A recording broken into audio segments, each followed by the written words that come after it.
Welcome to Pindar Poetry. We hope you learned something new. You start by prioritizing safety and legality. You must make sure the rifle and magazine are unloaded and all ammunition is removed from the area. This avoids accidents and legal exposure. Once done, verify local regulations and warranty restrictions so you do not void protections.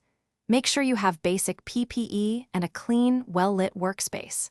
Finally, review the manufacturer's manual and photos of the magazine. This establishes what to expect without attempting invasive steps yet.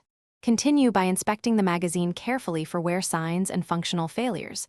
Look for rust, dents, cracks, broken lips, or loose springs.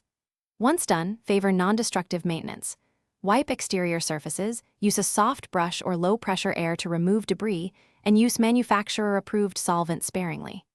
If you encounter binding components, damaged springs, or missing parts, make sure to stop and consult a certified gunsmith. This middle phase is about diagnosis and choosing the right level of intervention. Finish by documenting what you observed and any parts you think need replacement.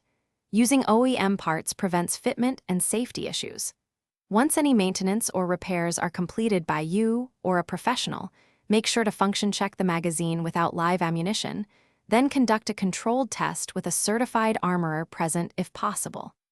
If something binds, emits unusual noise, or fails to feed, stop immediately and consult a qualified gunsmith. This single troubleshooting step prevents most unsafe outcomes. Thanks for watching. Consider subscribing if we helped you.